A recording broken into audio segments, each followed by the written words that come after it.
do that later.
We'll give it a couple of minutes and then we'll go live regardless.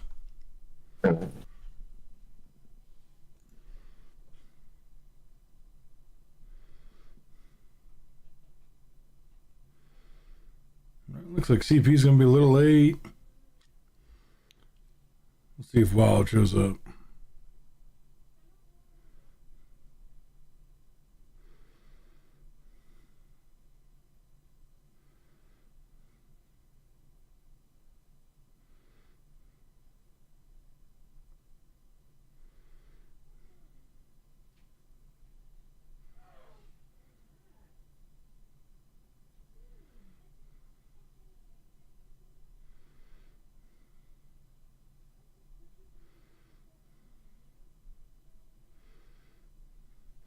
But yeah, no, like the Final Fantasy set all around is cracked. Apparently they did a pro tour right after the set launch, and apparently Vivi was in 60% of the winning decks. That sounds about right. He's one of those cards. Yeah. You know, I was looking at the prices on some of them the other day too, and one of my buddies told me that you could get the starter kit for like $20, which is the Sephiroth Cloud dual deck. And within the time that he told me that, and literally just a couple to a few days, the price doubled on it. Now it's $40. Yeah, and so a normal collector booster box is typically like 200. It's not a booster box. It was just a starter kit. Right. It was just like two dual decks. I was just gonna, add on to what you're saying there is that a typical a typical collector booster box is $250 to $300, right? Yeah, typical. The Final Fantasy one right now is $1,300. Yeah, I saw that, which is just outrageous, honestly. Yeah, I mean, you get your money's worth out of it because you can turn around and sell it for as that much as long as you pull good. Right. Yeah, and that's the thing. You got to have those good pulls. Because without that, you're just losing money at that point. And a lot of money at that. Yeah. But it's that chance to pull a serialized card, and... Yeah, everybody wants that golden chocobo. Yeah, it's already been found. Has it? Yeah, it was found within the first, 2 days. No, well, that makes sense. Everybody's buying those cards like there's no tomorrow. I mean, I'm not surprised that it had such a huge success, but at the same time, I'm surprised that people weren't that crazy over it. Yeah. Like right now, I think up until now, the Lord of the Rings set was the highest selling Magic set of all time. Yeah. which completely cemented in them continuing Universe Beyond's cards. Right. Which is why we ended up with the Final Fantasy set. The part that I think is really funny about the Final Fantasy set is growing up, everybody always argued which is the better Final Fantasy, 7 or 9, right? Uh-huh. 7 has every one of the characters except for one is a rare or mythic rare in the set. All the characters from 9, with the exception of Vivi, are uncommon. So, Wizard shows their stance on that. Right, they're voicing very much who their favorites are. Yeah. Steiner doesn't have a card, but he is, one of his weapons is a card. Yeah. Which I thought was funny.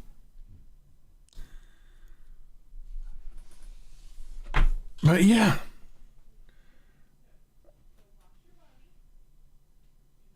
All right, screw it. We're going live. If the other people show up, then they show up. Going in. Oh, let me bring up the show notes again.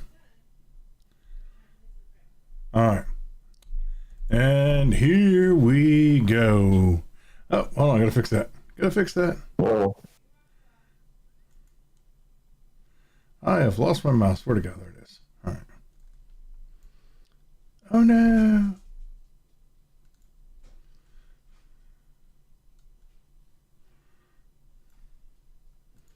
All right.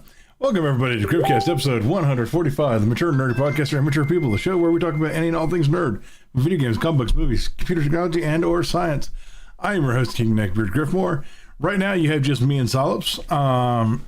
The other two may join us a little bit later, but the show must go on, so here we go. If anybody was here during our little pre-show there, me and Solops have been talking about the Final Fantasy set for Magic the Gathering, which overall has been kind of crazy. To say the least. The cards are great. The set is great. I'm not a fan of Universes Beyond, but the set is so freaking good that you can't pass it up.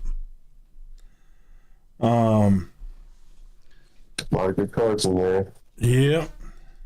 I'm honestly, one of my favorite things is all the new art for old cards. Right. They turned Bruce Tarl into Hugo from Final Fantasy 16, which is fantastic. Makes his art go hard. But yeah, besides that though, I think Solops is currently playing Death Stranding 2. Yeah, that's kind of a game of choice at the moment. Out here delivering some packages, Yeah. Since I hit a lull in PoE 2, I've been jumping back into Diablo 4, and I think I figured out where my stance is with Diablo 4. And I'm saying this as a Diablo fanboy. Like, I have been a Diablo fanboy since 1997. And here's my current stance with Diablo 4. And this is the way I explain it to people who don't understand those type of games. Is imagine you got into Fortnite, right? And Fortnite became your game of choice. You got really good at Fortnite, and you had a bunch of friends convince you to go play Call of Duty, and you fully get hooked on the in-depthness and the build and the playability of Call of Duty. And so all of the friends that convince you to play Call of Duty take a break, and so you go back to try Fortnite. And while there is elegance in its simplicity, it doesn't quite scratch the itch that it used to. And that's kind of my relationship with Diablo 4. If that makes sense. Yeah, I can kind of get what you're saying. I don't really play those games as much, so I'm only so familiar with like all the little nuances of it. Right. Oh, it looks like Wild will not be joining us. Wild is currently in Florida. Oh. So it's a Griffin Solve show until, the party is crashed by CP. Which means the first half of the show is going to go flying by. Right. Because me and Solps are in agreement with one thing. Let's get to the point and get it over with. Yeah, that's kind of where I'm at on that most of the time. Yeah. Then, you know, I'm not trying to stretch it out and make that little mark that you have to hit for all the videos. Anyway, Right. let's go ahead and jump right into it. So Marathon has been delayed, possibly indefinitely, which I don't think I saw that coming. yeah, I was gonna say, like, who didn't see this coming? One, extraction shooters are such a niche genre. Two, it was going to be a PlayStation exclusive, so an exclusive to one console in a niche genre. It was going to be live service. All of their art they stole from another person who is not affiliated with Bungie.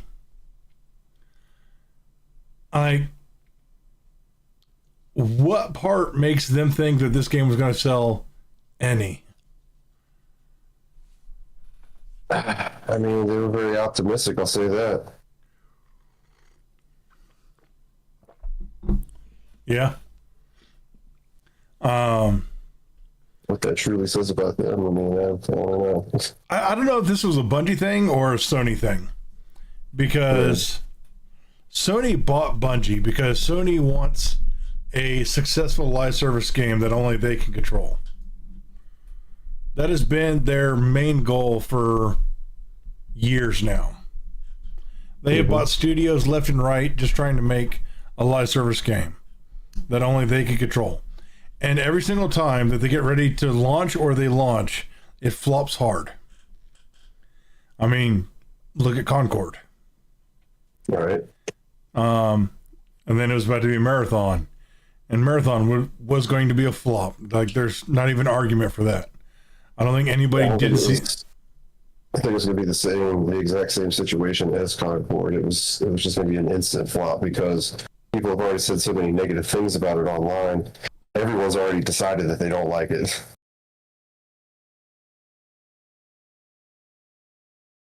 Yeah. So I am, like, I think I maybe met 2, maybe 3 people that were looking forward to it. Yeah, I mean, there's some people for sure, but it didn't seem to be most.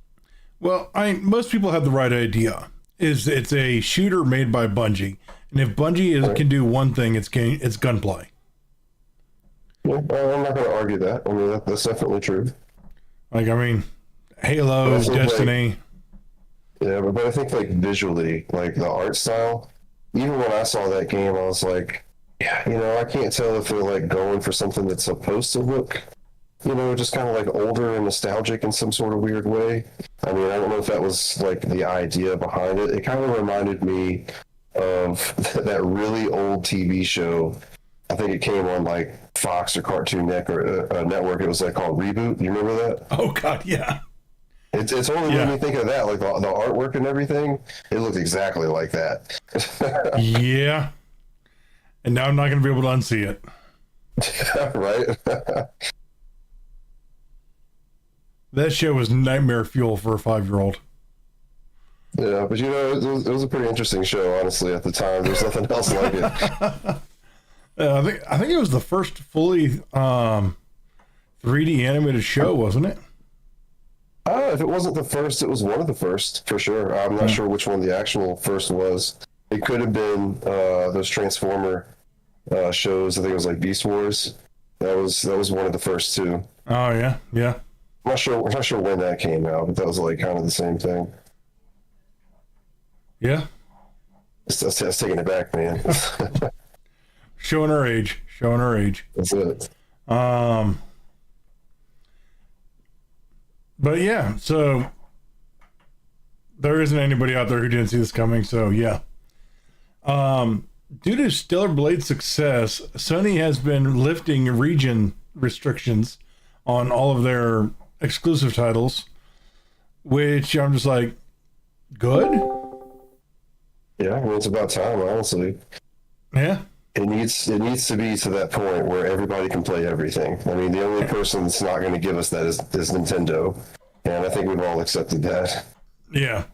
Well, Nintendo is their own, singular universe, and Yeah, they are, and I get that. But at the same time, it's like, man, who has the money to buy all these consoles and all these different, pieces of gear and equipment to be able to play everything?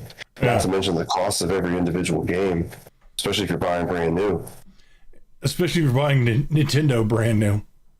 Well, yeah, that also. So, I mean, if they're already talking about like their physical editions are going to be $80 and the physical editions are only a case with a code in it, that means that the digital edition is probably only going to be like $75. Yeah. I'm just like,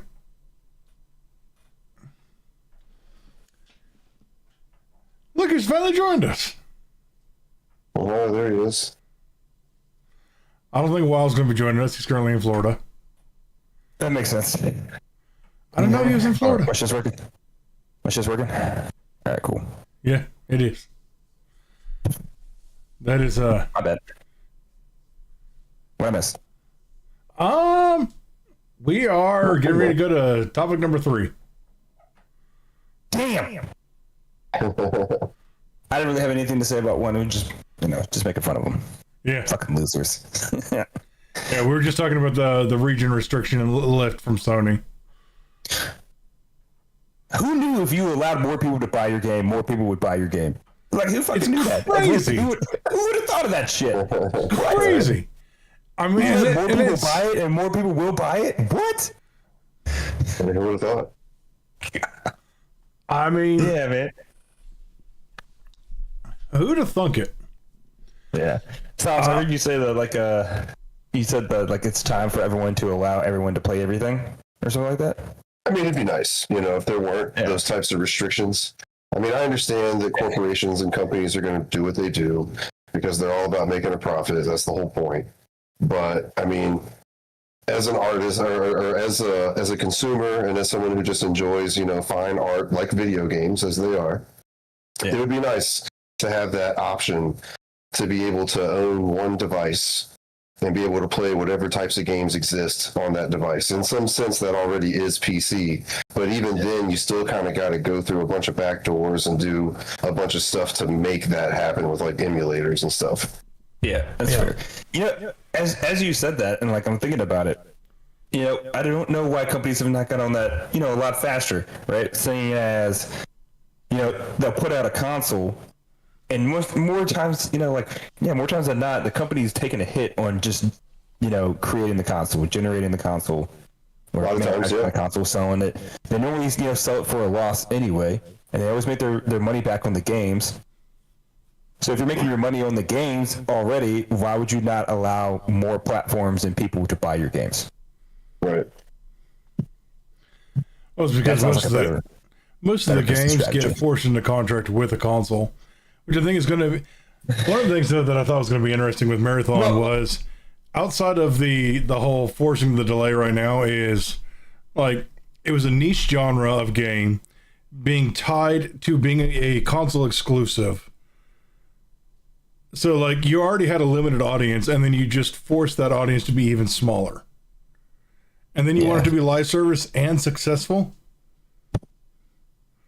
So you wanted a successful live service game that only the people that you want to play it can play it. They came close with Helldivers, so it's not as far-fetched as you think it is. They came close with Helldivers 2. Kind they of, also but did release it on PC, and it didn't have restrictions at first. So, yeah, almost there. I was about to say something. Yeah, I mean, I understand, I'm starting to not understand console exclusives.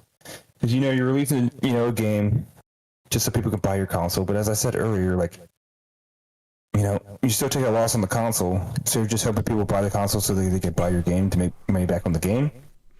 Well, also you got to remember that before this generation, most game manufacturers, most game makers and distributors were not tied to a console maker.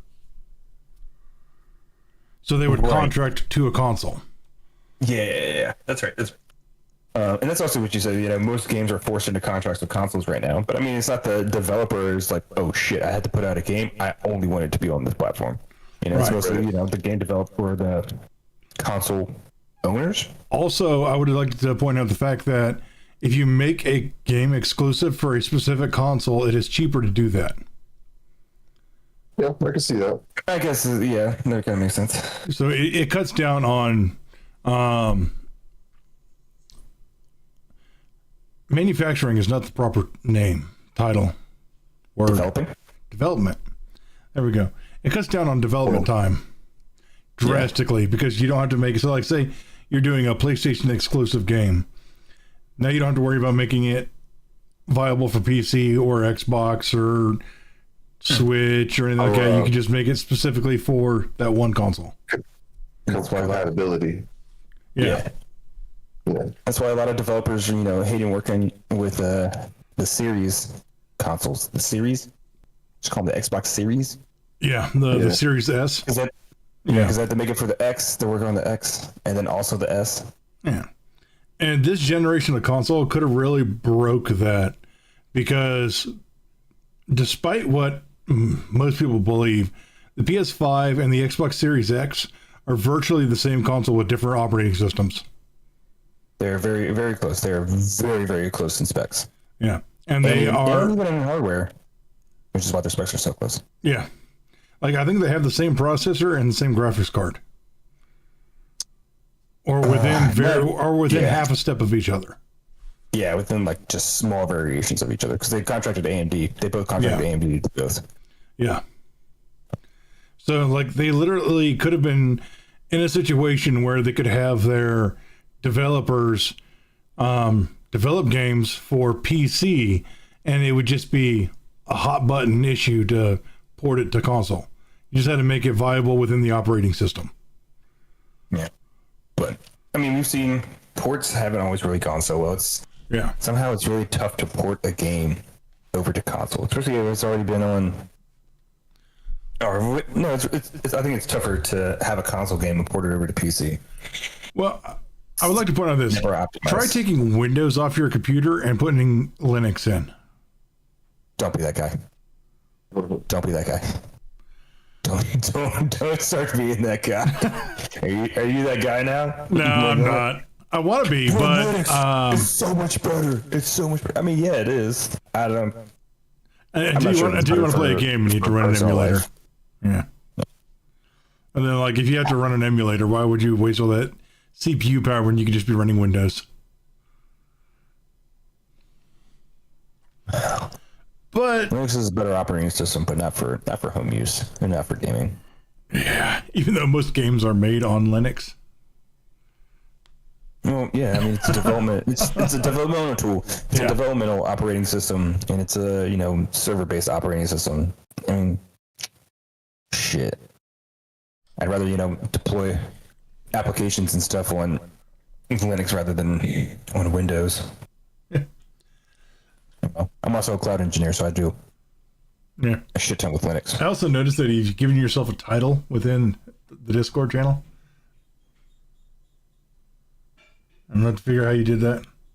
It's not really a title. It's or a sticker or tag. Yeah, like the little tag thing. Yeah. I just joined a. I think it's a new thing now. It's couple other servers are doing it, but I just joined another game server. It's a game I hate. I don't even play it. I'm not going to mention it. But they had a tag that I really liked, so I joined their server, and now I have it. Fair enough. I mean, I like the tag. It's a sword, and it says raw. Well, yeah. Yeah.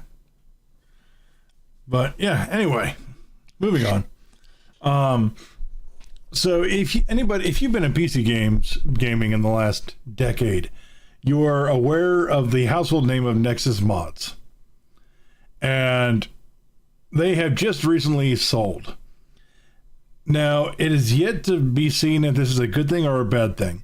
Over the last couple of years, Nexus Mods has kind of become politically aligned and has refused mods from somebody that they deem not aligned with them politically. I was going to say offensive. Your words are better. Your words are better. Mine are more neutral, I think. Because I'm not calling them out for one way or one thing or the other. I'm just saying they don't like you if you don't agree with them. And that has caused a lot of tension among their users. So selling right now is probably a good idea, but we don't know what's going to change. Because one, it could bring back users and maybe reignite loyalty, consumer loyalty, or it could fracture it further. So they went so far as to the point of there are other companies coming out and trying to compete, and Nexus Mod has become so big that it's almost impossible to compete with them.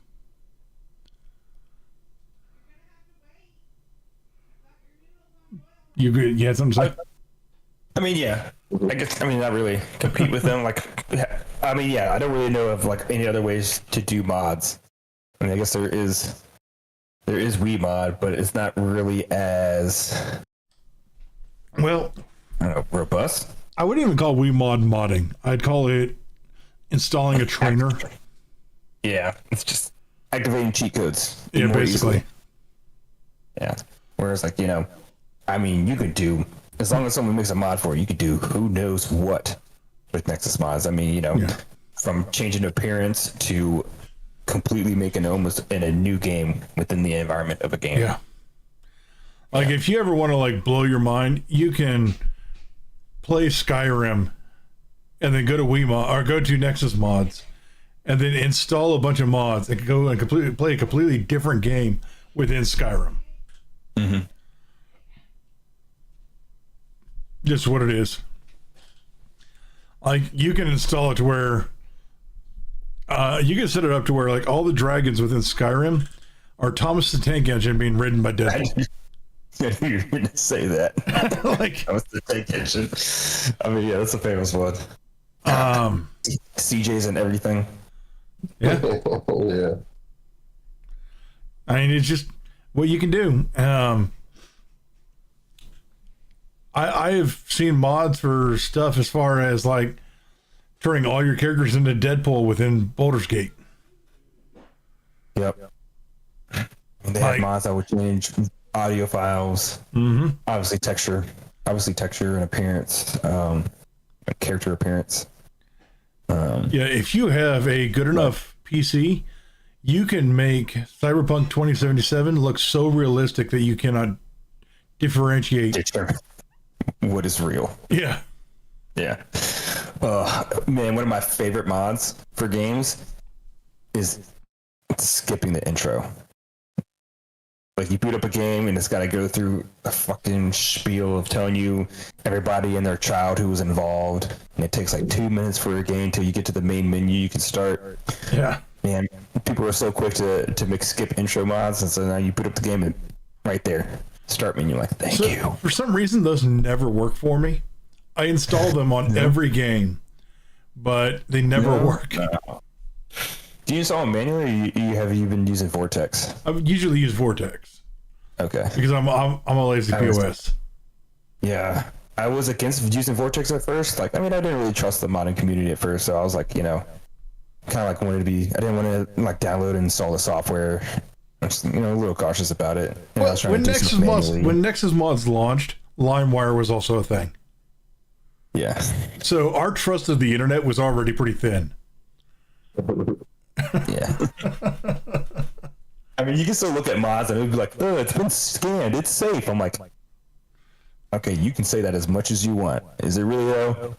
Yeah. So, but I started to get in the habit of using Vortex a little bit more often. Created, accounts. Because I didn't like that about Vortex. You have to have an account to use it. Yeah. They always push do you want the fast download? I'm no, I don't want the fast download. This thing is fucking 2 kilobytes. I don't need a fast download. Fuck. Yeah. Why is it taking 15 minutes to download this 3 kilobyte file? And then my command prompt just opened up and shut down. Fuck. Yeah. Using Vortex, made modding like very easy. It did. I appreciate that so much. Yeah, because I think that's what made Nexus mods so popular was the fact of how easy it made modding. It's not I think the new version of Vortex is less intuitive than the original version. There's more options and more features, but I just want to click install and call it a day, Yeah. Which that's the one thing that made Nexus mod so good is they had a program that you click install and then it automatically installed that mod into that game. And then you were done. The other way to mod is to download the mod and manually install it into a specific folder within the game file. So you have to go and personally manipulate the game files, which is a gray area every time. I mean, yeah, that's what you know what you're doing. As long as someone left good instructions. Yeah, if they left good instructions, you could, But let's be honest, we put warning labels on milk cartons, so that's fair. Yeah, it is always sketchy when someone's like, "You got to go into this config file and start changing some of the configs." I'm like, "Wow, well, if I fat finger anything, the entire game's gonna get fucked up." So, yeah. If I see anything past drop into mod folder, I'm out. It's like I have to type one-handed on a good day. Right. I mean, when I'm looking at mods and you want to download it or something, it's download manually or download with Vortex. If it doesn't have the option to download with Vortex, I'm like, Why does that always make it seem shadier? Why does it always make it seem shadier when it says when it doesn't have the option to install with Vortex? Yeah. It's like that should be the more trustworthy way to do it, but make sure when you download it, you click this exe file, and be sure you are connected to the internet, and have a browser open where you just were using your banking information. Yeah. Oh. Anyway, so I didn't know that people were competing to buy Nexus mods. Oh, they weren't competing to buy it; they were trying to compete with it. There's new companies coming out to compete with it. Compete with it? I didn't know that. Okay. Yeah. I mean, yeah, they're nowhere near as good. I didn't like giving them. Was it $6 a month for all the modding I did? I do pay every once in a while. Only when I want to. If I'm installing Cyberpunk and I want to install 85 mods. Mm-hmm. I'll pay the $6. Gotcha. And I'll install all the mods and they'll shut off my account. So I'll be good. I'll pay for a month at a time. Okay, that makes sense. I haven't had to pay yet. I don't install a shit ton of mods. Yeah. I usually install the small quality of life. Like I was saying, skipping the intro. I go all the way into texture packs and all that stuff when it comes to modding certain games. I thought about it and getting realistic filters and realistic mods, things like that. I just don't have a PC that can handle because I want to play that hyper realistic Cyberpunk, but my computer can't handle it. Mine probably could. I'm just too lazy. It's a lot of work to make it look like that. Yeah, because I think you have to download a shit ton of mods, right? Yeah. Other mods that require other mods and things like that. And then if you have another mod that is just, and that's the other thing too about modding that you have to be careful about is if you have two mods that touch the same file, one of them will cease to work. Gross. So if you have an entire environmental mod that changes the entirety of how the environment looks, and then you have another mod for billboards to determine which one you want to cover your billboards, you have to set up properly set up the which one loads first. And if that doesn't hit right, the game will cease to function. Mm. It's weird. Complicated stuff.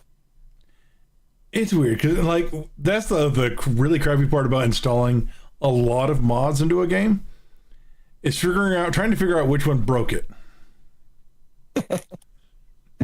Yeah. Because you have to go in and like show. That's another great option that Nexus mod has is once you install a mod, you can just shut that mod off individually. Mm-hmm. So if you install like an entire packet of mods, you can be like, shut this one off. All right, still doesn't work. Turn that one back on. Turn off this one. Turn that one off. Turn this one on. Like you can go through each mod and manually try to figure out which one is causing the crash. Yeah. And also, the more mods you install, the less stable the client becomes. Anyway, moving on. So I have now two topical conversations here for us. The first one is the gaming market right now is kind of in a very sad state. It's entertainment. The entertainment market is in a very sad state. Everything is an update, expansion, remake, or remaster. Or sequel. And it's all stuff that we never asked for. Most of the time. Which is why anytime that something original comes out, it does extremely well. Like Claire Obscura had no right to be as good as it was. But it dominated the market for 3 weeks? Ooh. What? Yeah. I think it was longer than that, actually. I think it was, I felt like it was a lot longer than that.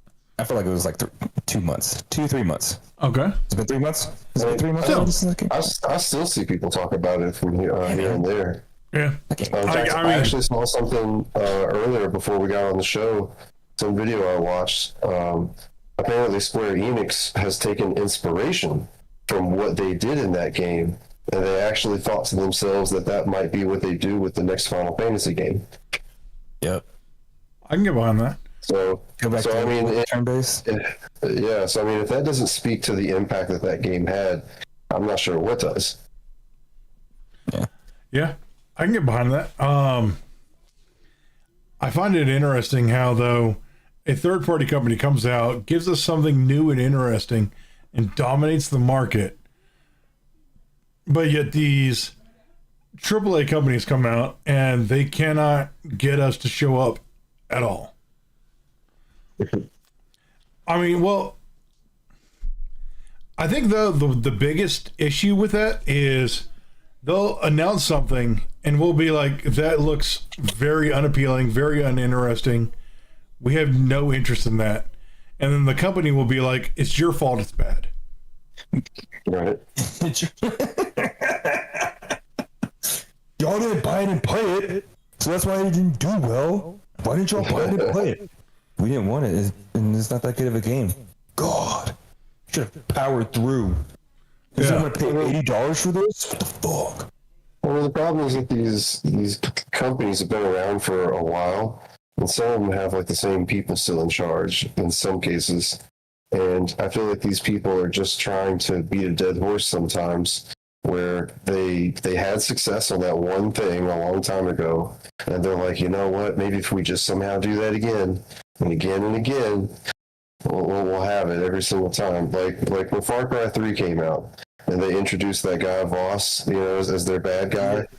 Every single game after that has had some sort of lead bad guy that they focus on as a result, and it's just like, come on, man, like change it up, do something different. Yeah. Well, like right now, like Randy Pitchford, who is the CEO of Gearbox, just to show you how what's the phrase I'm looking for? Just to show how unconnected to his audience he is. Mm-hmm. Borderlands 3 is touted as the worst game in the franchise. He thinks it's the best. I mean, I didn't think it was that bad, but I mean, I wouldn't say it was great by any means. Right. Like my problem, my largest problem with it is it forgets that the player did anything. Right. Because like, yeah, I'm gonna rehash this again and again. In Borderlands, so Borderlands 1 and 2 are some of my favorite games. Borderlands 2 especially. Borderlands 3, in Borderlands 1 and 2, every time that you completed a mission, you come back to town, you turn it in, and you're the man, you get it, we couldn't have done this without you, and in Borderlands 3, as soon as you beat a boss, an NPC shows up, kills the boss, and takes credit for it. Like you didn't just beat your head against it for the last 45 minutes. Yeah. And so you get no credit for doing anything the entire time in Borderlands 3. So Borderlands 3 completely forgot that the player existed, which is my largest complaint about that game. Like they tried to turn it into a girl boss story, which is fine. And they did it okay. Like I said, it just forgot that the player was there. Yeah. And they're already talking about, in Borderlands 4, they have already announced that they already have plans for 2 DLC characters. On top of, once again, releasing a collector's edition that does not come with the game.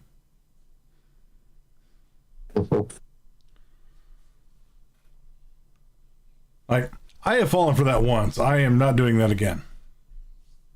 What game did that before? Borderlands 3 did it.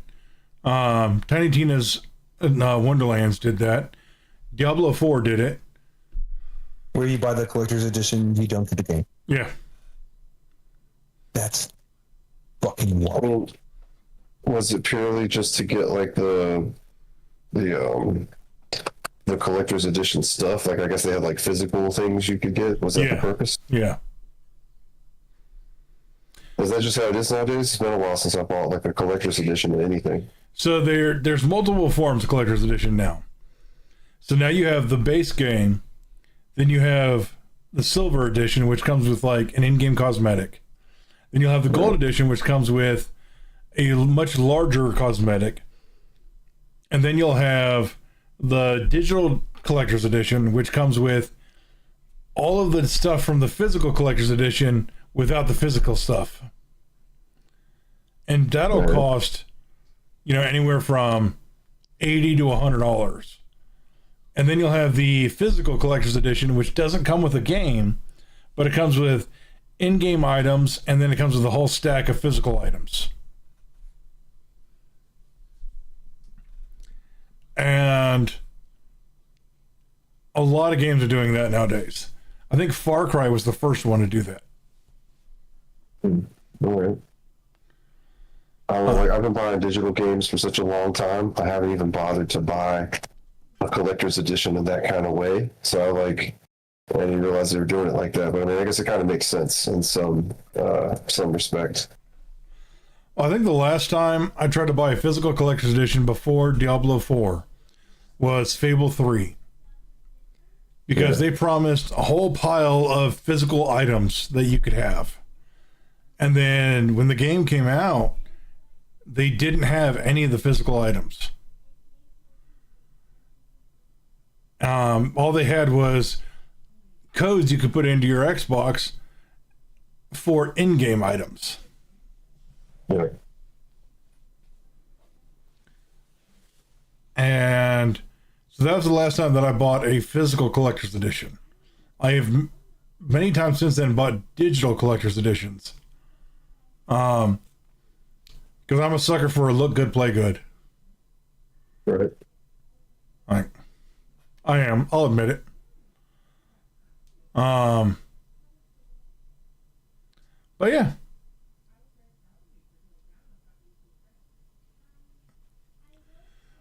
So yeah, more companies are going to start leaning that way, I think. Please don't. You're just talking about the collector's edition stuff? Yeah. I don't think I've ever bought a collector's edition or anything like that. I just never felt like I needed to. I didn't need it. I didn't need the physical things. Right. It's one of the game. Like, I mean, sometimes like if the deluxe edition or something will come with like, a little bit more in-game content, then yeah, of course I'll do that. But yeah, it also depends on the type of game. Like if I will only buy the collector's edition of something that I plan on putting 1,000 hours into. Right. Mm-hmm. So the only game I really went out of my way for was like GTA 5 when it very first came out. Mm-hmm. It came with like a really nice hat that said Los Santos on it, and it also came with like this little like money bag that you could just use for whatever. It was really nice. Like it had like a key on it that you could lock, used to unlock the bag. It had GTA on it and all this stuff, and it was pretty nice for all the things that you got. And that would probably be one of the only other games I'd maybe go out of my way for when GTA 6 finally comes out. I'm sure they're going to have something extravagant like that. Yeah, so like a single player or in what I like to call a single serving game, I will not buy a collector's edition on. So like Clair Obscura or Clair Obscure. Yeah. I will go and buy that game individually by itself because it needs to be bought. Like I want to own a piece of that game versus I played it via Game Pass, but I will not buy the collector's edition of that game because it is what I call single serving. I'm going to play it once and then I'm probably never going to play it again. Whereas something like Diablo, I'll go back to over and over and over and over again.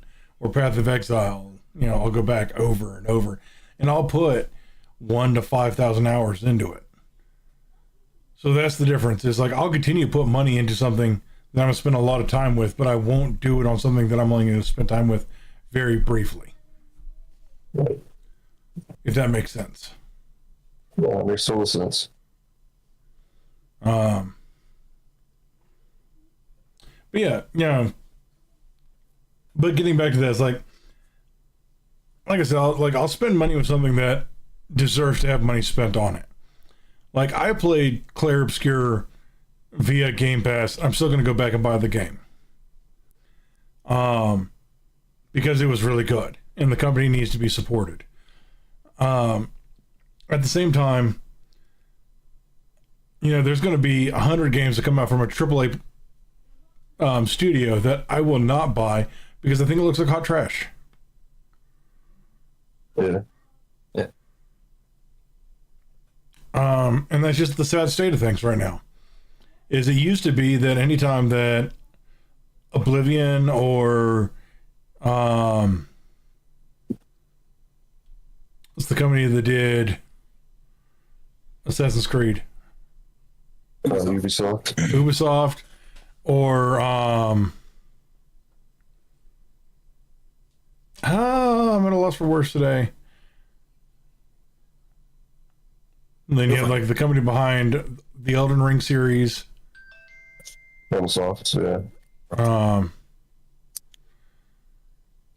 But yeah, so like anytime that you would see anything from those companies, like the company name itself would pre-sell the game. Yeah, I think in most cases it's starting to hurt the game now. Yeah. Starting to hurt the game. I mean, you mentioned Ubisoft. Everyone does. Ubisoft used to have a reputable name behind them. And I still think, I guess they kind of do, but not as strong as they did. Yeah. Everyone's like, they're putting out another Assassin's Creed. And even though this is exactly what we've all been asking for decades, it's an Assassin's Creed in feudal Japan. And we finally get it, and everyone's like, this game is trash. And I don't think anybody played it. They definitely, fudged their numbers on the sales and stuff. Probably didn't play it. And everyone's like, this game's hot trash. Yeah, no, it took them too long to do what everybody was asking for because there were so many games that came before that. And they could have done that at any point in time. Yeah, and they just chose not to for whatever reason. And now they've gone through all this controversy even before that game came out with their games just kind of being the same. And now it's finally here and nobody cares. Nobody cares. But I like Shadows, man. I mean, the storyline in Shadows was, cookie cutter as fuck. And what they always do with all these Assassin's Creeds. I mean, It's just kind of how it's become. Yeah. someone killed my relative. I need to go kill all these people. Oh, they're part of this huge organization. I would dismantle the organization. And, it's just every Assassin's Creed does that. But the one thing I did like Shadows because the environment was beautiful. The environment was really beautiful. It was a beautiful game, and I felt like the gameplay was pretty good too. And I really liked having the two character styles. I can either just go fucking full force, just literally running through doors with Yasuke and taking on 20 enemies at a time and not giving a fuck. Or you could be a what was her name? Nawe? Yeah, she was super fast. She was super fast, super stealthy. You could get some outfits like she made no noise while running, super fucking silent. But I also think that the game did a good job like their environment. Because I was talking about making no noise. Sometimes you don't need the outfit to not make noise. Like if it's raining heavily, like you can just run around. Especially if it's dark and raining heavily, you can run around. Nobody will fucking know you're there. Right. Like the rain will mask your sound. You're in the shadows. If you're in the shadows well enough, wearing all black, nobody will fucking see you. And that was pretty cool.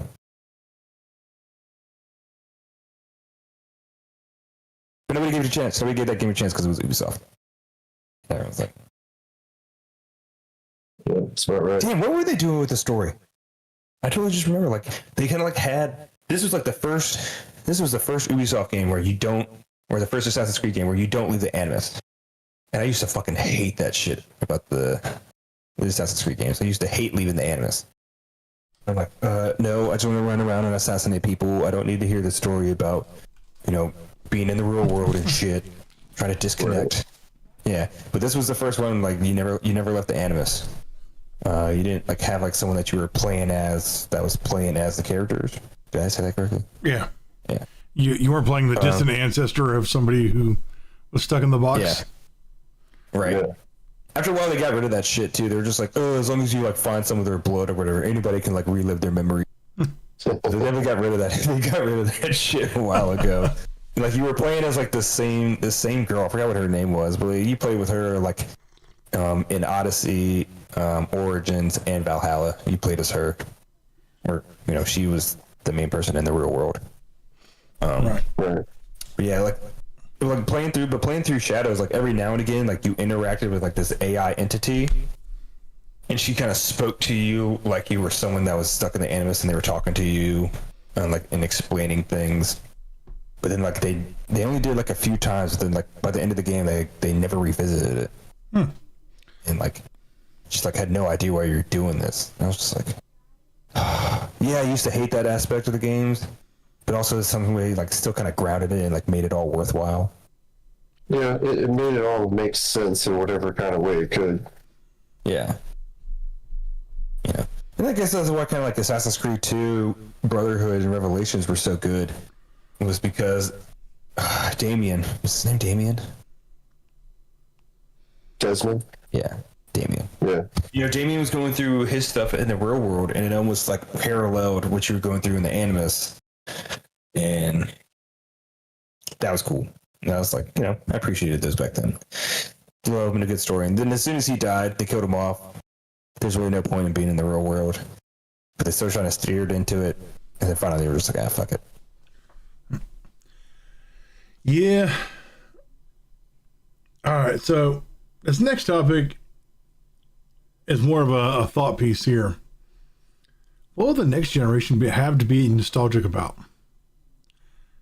Because this entire generation is based on nostalgia baiting our generation. Or the previous generations. Yeah. The previous console generations. Well, I'm not even talking about just that. I'm talking about all entertainment. How many times is it going to try to remake Ninja Turtles for our generation? Oh, they're never going to stop. It's just how many times they're going to remake Batman. Yeah. They're never going to stop. It's always going to be forever. Same with Spider-Man. Yep. Superman. Yeah. Always going to be there. Do you do the same with the games? You do Okay, so when you talk about next generation, you're talking about like generation of people Yeah. and not gaming generation. Okay, I read that as gaming generation. Yeah, I don't fucking know. Shit. Like, it's almost as if like the entire market is like, that is for the next market to figure out. Well, in a lot of ways, it's about how they treat it, I think. I can't really be nostalgic about anything because everything that's right now is nostalgic about things before. So Yeah. they're just gonna have to be nostalgic about nostalgia stuff, and no one's gonna fucking understand. Yeah. Like, Yeah, that's where it's going. No one's gonna understand Like, because no one understands like the true nostalgia stuff. Dude, I was like, I'm going to make like a Legally Blonde reference in like 10 years and nobody's going to know what the hell I'm talking about. dude, I was talking to a group of people yesterday, and like we were kind of like trying to hide under this tent away from the rain. And one of these girls was like, she's like, I don't mind, mind getting wet. It's just a little bit of water. I'm not gonna melt or anything. And someone's like, oh, so you're not gonna turn into a witch? I'm like, nah, it's not the true test to turn into a witch. You gotta weigh him against a duck. And nobody had any idea what was going on. And I hear one duck in the background. He got it. He's like, she turned me into a newt. I got better. Yeah, it was like,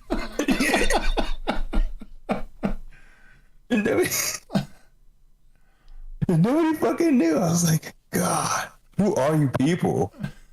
And nobody knows. Which I thought was hilarious is, have you been watching the stuff on Spaceballs 2? I haven't been following it, no. Okay. So, oh, wow, I just forgot the guy's name. Rick Moranis. Rick Moranis, thank you. He is coming out of retirement to play Dark Helmet. Rick Moranis has been in retirement for like 40 years. Yeah. I can't say 40 years. It's been like Okay, maybe 35. 30. No, he was still making films when I was a child. I think the last one he made was Ghostbusters. He wasn't in Ghostbusters, was he? Yeah. Oh yeah, he definitely was. He's like the first two, I think. Yeah. Right? Yeah. I don't know. He was making movies like going to like 90s. I'll say 95. All right, which was 30 years ago.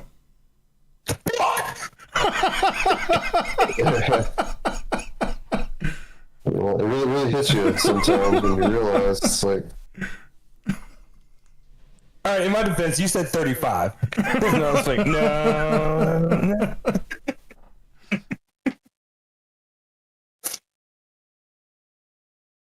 All right, yeah. Yep. But yeah, I think it's good for him to come out of retirement. It's about time. Well, so for those who don't know, Rick Moranis went into retirement to go take care of his wife because she was either really sick or she had just passed away. And he left acting to go take care of his family. Yeah, I mean, it was a bit of both. I think she passed with cancer, but he left to take care of her, and then she passed, and then he continued to take care of the kids. Like, Rick Moranis had a lot of time and people my age's childhood. Like, he did Honey, I Shrunk the Kids. He did Spaceballs. He did Ghostbusters.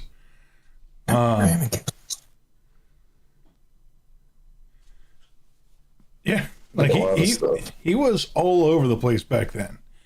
And then he left acting to go take care of his family. He is coming out of retirement. So he left to go take care of his family. His entire family has grown up and moved on. Like, this guy has been out of acting so long that he could have had another kid, and that kid could be fully grown and moved out of the house. And in the time, as long as this guy's been retired from acting.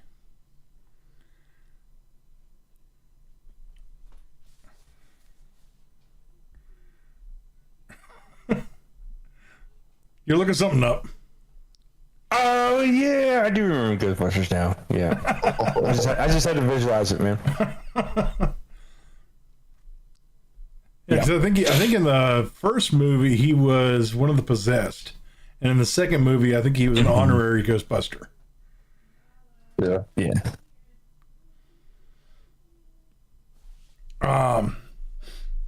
But yeah. But no, if you ever get the chance though, if you're a fan of Star Wars or Spaceballs, I would highly recommend going and watching the teaser trailer for Spaceballs 2. Because we talked about this last time. did we? I'm pretty sure we just yeah. Oh, maybe I don't remember. It's worth talking about. Oh, we did. Yeah. It's okay. Because the director, I can't remember his name now off the top of my head. Mel Brooks. Mel Brooks, thank you. Mel Brooks is also a major part of our entire generation's humor. All right, you had Spaceballs, Men in Tights, Blazing Saddles. Blazing Saddles, man. Yeah. Like, Blazing Saddles is one of my favorite movies of all times. Does anybody have any dimes? Someone's gotta go back and get a shitload of dimes.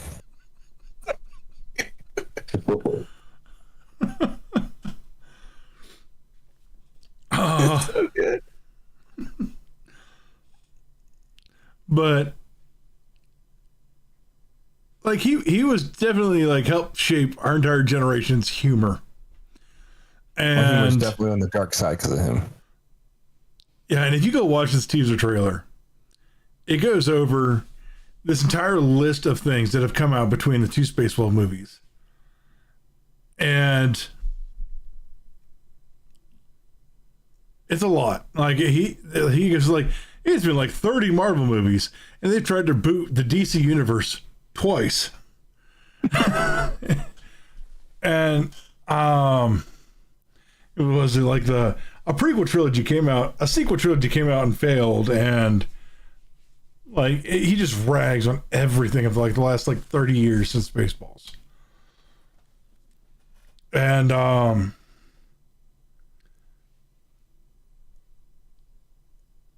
they do a short interview with Mel Brooks after they do this whole like text scroll, and Mel Brooks is like, listen, we sat down with a bunch of fans and we asked what they wanted, and instead of listening to them, we decided to make this movie.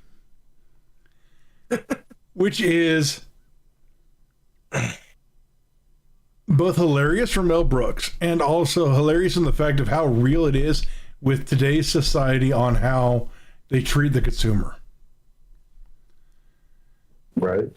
Because a gaming company will come out and be like, hey, we really want to do this thing. And the audience will be like, we don't want to buy that thing. And so they'll make the thing. Well, it's coming. And so they'll make the thing, and then it doesn't sell.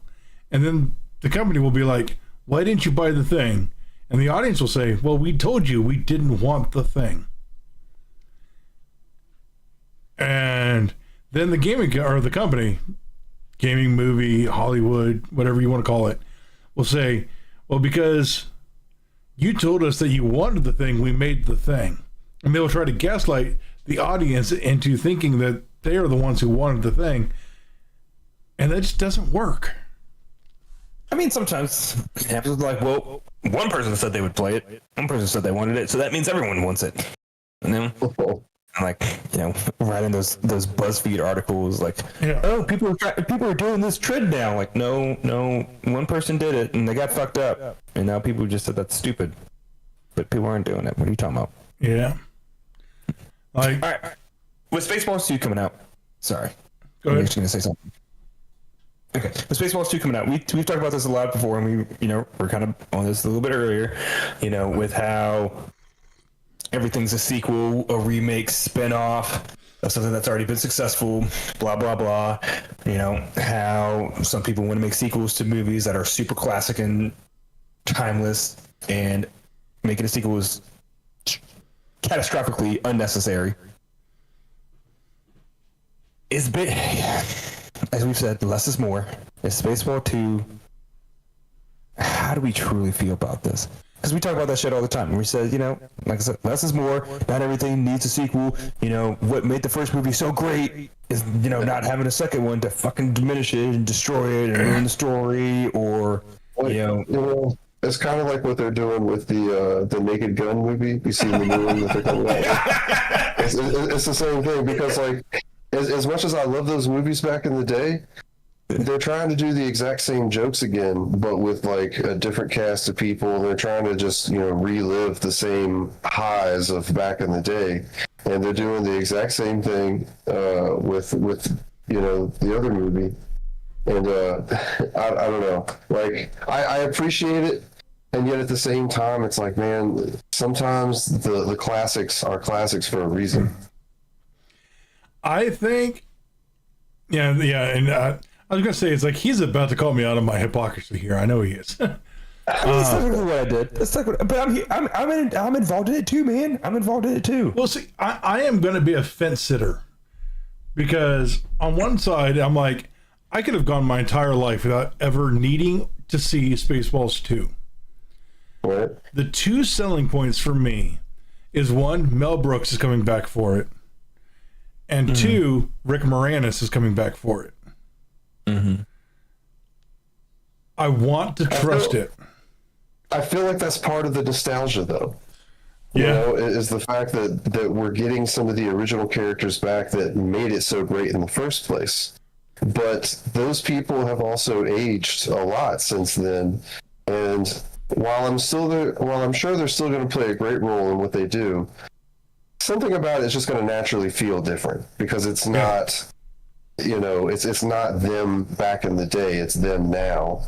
And it's like, I don't know, I'm not sure how to put my finger on it, but there's just something different about it. Like, here's my question to tie back into this.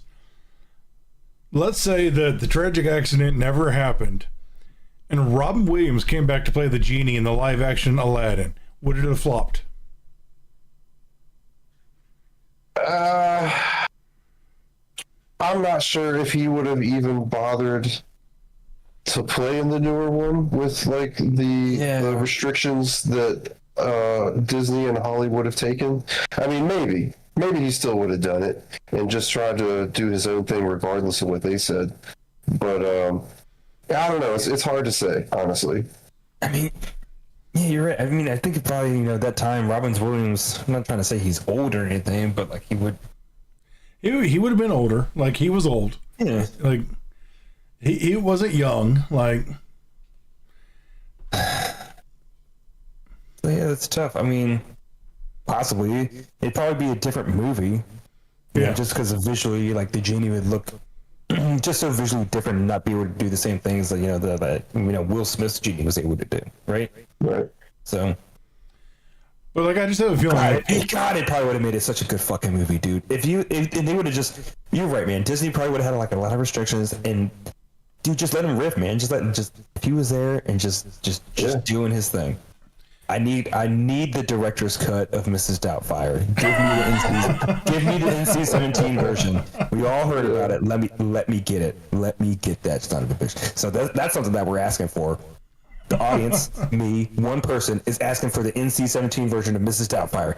I think we're all on board on that one. Give me that. But yeah, like that's the whole thing. Like, I am going to be a fence sitter on Spaceballs 2, because like I said, I could have gone my whole life without ever needing to see it or wanting to see it. But now that Mel Brooks and Rick Moranis are coming out of retirement to do it, a part of me is like, is this going to be a cheap ripoff of the first? Because Mel Brooks has never done a sequel before. You're probably right. Yeah. I also had to think about, like, is he, because, all right, Sobs, you mentioned Naked Gun. Uh-huh. And we're talking about old classics, right? Old classics are just hilarious. Are they only making Spaceball 2 because they saw Naked Gun was getting remade, and they're just like, I mean, maybe it's possible. I'm sure within their inner circle of, famous people or whatever, I'm sure they talk about these things, and like word gets around of like, hey, somebody's working on this project. Wouldn't it be cool if we did this or whatever? Yeah. And I'm sure there's probably stuff like that, but at the same time, I do believe that coincidences happen, and people just happen to pick something from the same kind of era and just do it their own way. But I don't know. I mean, from what I've seen on both movies, it seems like they're just trying to repeat a lot of the same old jokes that they did in the previous movies. And I feel like that's going to cause the newer movies to kind of fall flat a little bit. Like, people are going to go see it. People are going to enjoy it. It's going to be fun. But it isn't going to have the same lasting impact or the same memorable effect that the original movies had. We're still going to remember the originals more than we're going to remember these. And I can say the same thing for when they tried to bring The Matrix back. That movie, they just shouldn't even done that, man. Like, come on. Well, I mean, the studios, they were dead set on making a fourth Matrix movie. Warner Brothers was dead set on doing it. They're like, if y'all are in, whether you guys are in or not, we're gonna fucking do it. The Wachowskis, they even admitted they're like, they were gonna make the movie whether we were in it regardless. So they made the fucking movie, and you could definitely tell they didn't put their heart and soul into it. It just didn't feel the same. And once again, just like the movies that came before it, they tried to rehash a lot of those same moments that we loved about the original movie, and they try to do those exact same things again. So much so that they literally showed us original scenes from the original movie in the new movie. So it's like, come on, man. Like, you just can't be more on the nose than that. So with Spaceballs 2, I want to know, do you think Mel Brooks has like kind of like been working on it like over the years? 'Cause it's been it has been like 35 years since Spaceballs. I think it's been longer than that. Almost 40 years. Yeah. Do you think he's been like writing away, just jotting down notes here and there, maybe working on it? Or do you think someone was just like, hey man, someone wants to do a Spaceballs 2, you in? You in or out? And they did the same thing with Mirka Moranis. Like, hey man, you want to come back? All right, right. Like they probably tricked Mirka Moranis too. They're probably like, yo Rick, we got Mel Brooks, man, come back for Spaceballs 2. Like, all right, fine, I'm in. So the other question I'm going to have, call Mel Brooks. The other question I want to have is who they're going to get to play Barf since John Candy's passed away. Oh fuck, right. John Candy, legend, fucking legend. Yeah, and is Bill Pullman coming back, or Bill Pullman? Bill Pullman. I think he's still acting, right? I think he is. Dude, wow. No offense to me, Bill Pullman has definitely aged. 38 years. Yeah. It'll be almost 40 years by the time this movie comes out. Spaceballs came out in 87. Oh.